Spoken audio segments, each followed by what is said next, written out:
you from HSTV? My name is Heen and I am a second year medical student here at Edinburgh University.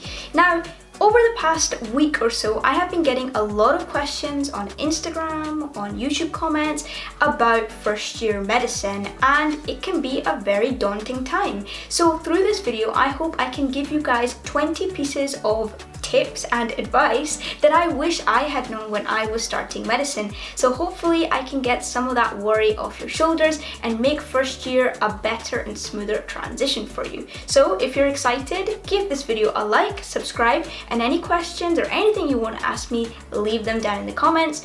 Without further ado, let's get on to it. I do just want to point out one small thing. Some of the answers to your questions might be more Edinburgh University specific, since my experience of first year was at Edinburgh University. However, I have tried to generalize as many of the tips and advice as possible so that anyone anywhere starting medicine finds this video useful. But yeah, let's get on to it. My first piece of advice would be that you do not need to buy a stethoscope when you start your first year of medicine. Now here at Edinburgh at least, we don't do a lot of practical skills in first or second year.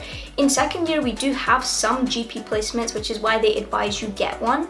But in first year you really are not going to need a stethoscope, so they're very expensive as well. I wouldn't advise you get one. If you really want one, my recommendation would be this one that I have here. It's the Littmann Classic 3. I'll leave a link to this one down in the description so you guys can check it out. My second piece of advice targets textbooks. So obviously moving up from high school to university, you've been very used to using textbooks. We had to buy them every year.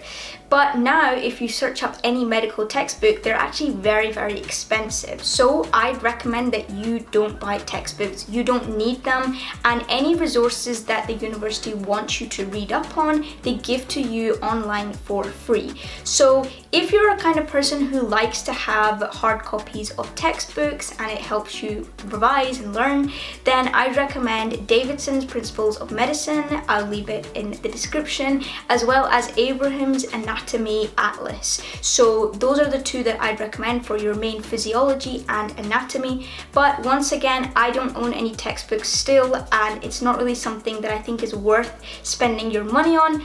I also like textbooks, so I think I will spend my money on them at some point in the future, but at the moment, if you weigh up the benefits and the cost, it's not very balanced. My next tip is on apps I think you should download on your phones, your tablets, and your iPads. So the first one is an anatomy app. It's called 3D Anatomy 22. Now last year it was called 3D Anatomy 21, so I actually did a review of it. You guys can go check that out up there. It's a fantastic resource. Edinburgh University gives it to you for free, so please do see how you can get that because it's very useful. Other apps that I'd recommend is Survive Med by Elsevier. That's completely free for anyone. They have flashcards on there for anatomy, and it really helps to test your knowledge on that. Another app is Anki Flashcards. You might have heard of Anki. You can basically make flashcards on there, anatomy ones as well, with diagrams and pictures, but also just with questions and answers as well. It's great for active recall, and I'll talk a bit more about that in some later tips. And finally, I'd also really recommend that you have a Facebook account. Now, I know most people have Facebook, but when I started medicine, I didn't have any social medias, so I actually missed out on a lot of things. Universities love to update events, activities, and societies, and all that kind of stuff on Facebook. It seems to be the hub of where you can get all your info, so really recommend that out of all the social medias, you have a Facebook account. But other than that, I think that's all the kind of essential apps that I have and I find really useful. Now my next few tips are actually about note-taking. A lot of you have been messaging me about how to take notes at medical school. So the first tip for note-taking would be to go digital. I do not recommend that you print out lecture slides or have folders and folders of paper. One, it's not great for the environment. Two, your organization will get messed up very quickly. So, you know, it's like high school material times 10, and I do not recommend that you have tons of folders for this kind of stuff. If you can afford it, I'd really recommend a tablet or an iPad or something like that where you have a pen, kind of a large screen as well, so you can go through lectures, annotate things, and just have everything in one place. Now, when you're watching lectures, especially last year and this year as well, everything seems to be pretty much online and we're having to watch pre-recorded lectures. I'd really recommend that you just annotate the lecture slides. Now, when I was in year 1 and semester 1, I did all handwritten notes, and even though that looked really pretty and really attractive to revise from, I was almost falling behind and it wasn't the most efficient use of my time, which is why after my first semester at medical school, I decided that I would just watch the lectures and annotate on the lecture slides. I'll tell you a bit more about that in my next tip. So annotating lecture slides, what does that actually mean? Now, for me, that is basically downloading any PDF or PowerPoint slides from the university's website. And then after that, while I'm watching the lecture, I will go through the PowerPoint on my tablet and I will note down any pieces of information that, one, I don't quite understand and I can put in my own words. 2, anything that the lecturer says that is quite important, they kind of highlight it out, but it's not on the lecture slide itself. I will either note it down or highlight it on the lecture slide. Other kind of ways that I really recommend you go about this is making flowcharts and diagrams. For me, I'm quite a visual learner, so I like to see things laid out in that kind of way, so I'd really recommend you do that. Now, the next tip I would like to give you guys is kind of explaining a bit of a concept. So there's something called passive revision and there's something called active revision. So passive revision is essentially you kind of looking over your notes, reading things, highlighting things, but you're not really looking away from it. Now, with active recall, this is all about testing yourself, and this is the kind of revision you need at medical school. When everything is so fast-paced, you need to try and memorize things very quickly. And for this, I'd really recommend using Anki flashcards. So as you go through the course, I'd really recommend that you make flashcards as you go through rather than leaving to making them when it's like the last weeks of revision. So make sure you have the cards ready for when it comes to exam season. That way you can then go through the cards when you're close to your exam. Now, this is exactly the kind of thing that works for medical school because there are concepts that are sometimes a bit difficult to memorize, but really it's all about learning things off by heart. There's just a lot of new terms, new concepts that you just need to accept them for what they are and memorize them. So for things like that, flashcards works great and I really recommend Anki. Now, my next piece of advice is to actually make a study group. Now, I know this is a little bit controversial because for some people a study group can become a distraction, but I really recommend that you find some people who are very focused with revision. You guys are not going to go off topic and start talking about TV shows or whatever, and this is all about revision and studying and teaching each other concepts. So the way that the study group I'm in, we work 1 week before. So essentially the stuff that we covered last week, we will go over in a study group session this week. We will split up topics, we will then make mind map poster summaries, and each person will then teach their topic to the rest of the group. And teaching is a great way of consolidation. I love teaching. I think it's fantastic for the people listening, but also yourself as well. So something like that, it's a different way of revising and helps things to just sit in a little bit better. Alright, my next tip is to finish your work within the week that you have been assigned it. So at Edinburgh University, we get given work like week 1, you have to finish all this, week 2, you get given these lectures. So sometimes what can happen, especially with this new level of independence, is you might start to leave things and say, oh, I'll finish this off next week, things like that. But the problem with medical school is everything is very fast paced. So saying that I'll do that later, you really won't come round to it. So please do try and finish the work within that week. And remember, lectures are only posted sort of Monday to Friday. That gives you Saturday and Sunday to catch up on anything. And I think it's very doable if you just, use your time efficiently and make sure that you're just staying on top of it all. Now, related to the last tip there, I'd really recommend that you look over your work frequently. So what that means is that rather than you watch the lectures and then look at them again when it comes to exam revision time, I would much rather that you take a look at them maybe on the weekend and then maybe after a month or so, just so you're frequently going over stuff and it doesn't seem unfamiliar when you come to revision time. Okay, so the next thing that I'm going to talk about is practice questions that you can do at medical school. So we're very used to moving up from high school having past paper questions and things to look back on to get an idea of what we could be tested on. Now, unfortunately for medical schools and medical courses across the UK, they kind of differ in what they teach. So there's not really a question bank or something standardized. So for Edinburgh University specifically, they put out weekly quizzes. Now, they say that they're optional, but really you should treat them as compulsory because they are just like past paper questions and the best thing that will give you an idea of what the exam will be like. Now, at Edinburgh University, the exam for semester 1 and semester 2 is multiple choice. So you get, a 25% chance of getting things right anyway. There's also a few short answer questions as well where you might have to, they might have a diagram with an arrow pointing to a specific body part and you have to name it. Things like that, but really most of them are multiple choice questions. Now, before the summative exam at Edinburgh University, they will give you a formative exam, which is a few practice questions. So treat all of these things as past paper questions and use them to your advantage.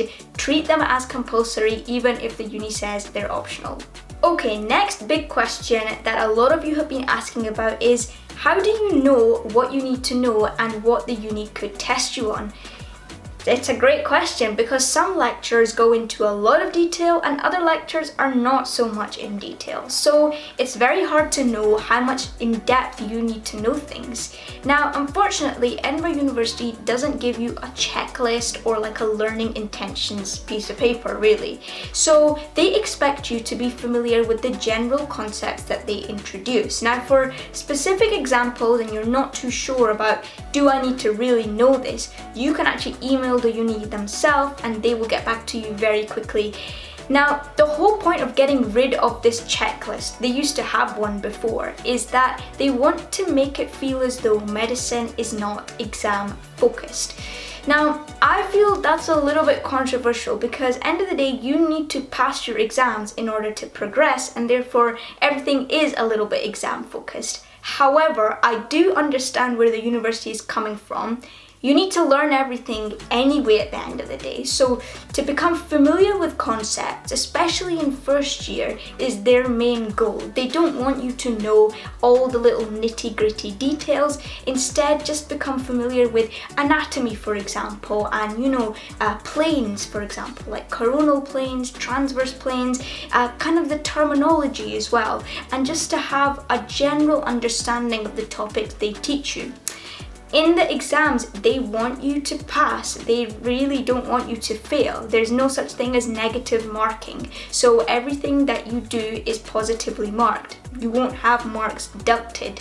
So don't worry too much about your exams. When it comes to it, I'm sure afterwards you will be telling yourself, that wasn't so bad. So I'm here telling you now, it's not gonna be as bad as you think it is. Another big question you guys have been asking is how much to revise for medical school exams. Now, again, this really depends on your situation. Here at Edinburgh University, they give you 3 weeks at least, approximately, before your exam, which is plenty of time, I think, to get through material. Now, one thing I would advise is to know your weaknesses before it gets to revision time. That way you can focus on those particular topics and make sure you have conquered them definitely before your exam. So again, that would happen if you go over your notes frequently, and then it becomes easy to recognize where you are not so good at. So yeah, it really depends on your situation. Okay, so I think that was a lot of questions on note-taking and exams. My next piece of advice is about being open-minded. Honestly, you might come into medical school with a very particular specialty in mind. Now, I'll give you my example. I'm very interested in cardiac surgery. Now, you still have to keep your options open. It's absolutely fine to be interested in a specialty, like I am, but you need to make sure that it's not limiting your opportunities and the activities that you take part in. So yeah, be as open-minded as possible, and it's absolutely fine to have a specialty in mind as long as it doesn't limit what you do. Alright, next tip. really, please, if you're watching this video up till now, please do not compare yourself to others. You have all gotten into medical school. You guys are all smart enough. I can tell you that for sure. So you gonna go and comparing yourself and having all that imposter syndrome going on, please just don't, because it's gonna put you down for no reason. Everyone works at their own pace, and at medical school, after your 5 or 6 years, you're all gonna be doctors. No one cares what you got on that week 1 quiz, okay? So just, keep that in mind, please. Another thing I really recommend is talking to older medical students if you need help on a topic or advice about anything really. Older medical students, they're always really willing to help and offer, whatever they can to you, because they've been there, they've done that, and they know what that situation was like. So they're very friendly from that point of view. Now, a lot of universities also have like mentorship schemes, so try and get involved with that. It gives you some guidance and some advice, and just it's a good feeling to have someone there for you when you're going through something tough. Next top tip is to get involved with societies and activities. Now, a lot of these are on Facebook, so you can keep up to date with events. Now, getting into medicine is not the end of the journey, it's just the beginning of a new journey. So make sure you're still putting yourself out there and you're being that lovely, outgoing person I know you were in high school when you were trying to get into medicine. Next top tip is please get your sleep. Now, there's really no reason you shouldn't be getting your sleep, okay? And I cannot stress this enough to you, what a big impact sleep makes to the way that you behave and the way that you work in your daily life. And when you go through medical school, you will realize the importance of this. But please do make sure you're getting a good night's sleep if you can. Do not stay up partying, and certainly don't stay up studying either. It's not worth it, so just don't do it.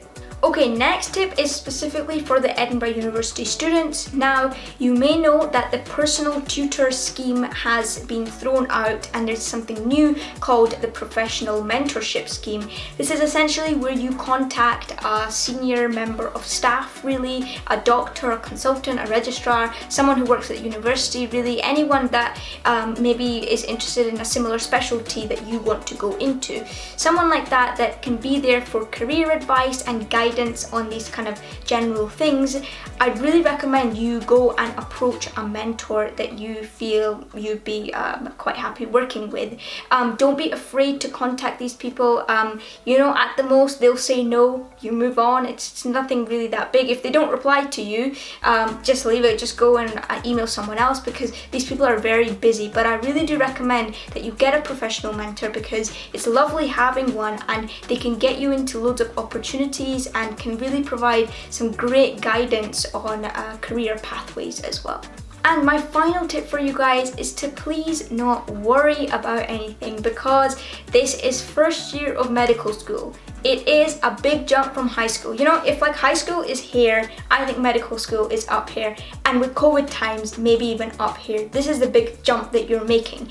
And I think the biggest jump is in terms of independence. There's no one there telling you, you have to get this done for next week, Monday, make sure you hand it in for period 3. There's none of that going on anymore. So I think it's such a big jump of independence, especially if you're moving out of your house as well, in a new city, in a new place. There's a lot going on. So please do give yourself time to get used to everything, and trust me, by the time you get into semester 2 of first year, you will be so much more at ease with even how the university's portal system works, or how you can access lectures and how exams will be, and all these worries that you have right now, they will go away as time moves on. So give yourself time and give yourself some space just to get familiar with everything, and trust me, by the time you get into second year, you will feel very confident and hopefully think that you've made the right choice doing medicine. Alright everyone, that is going to be the end of this video. I feel like it's going to be a pretty long one, but I hope I have helped you in as many ways as I could.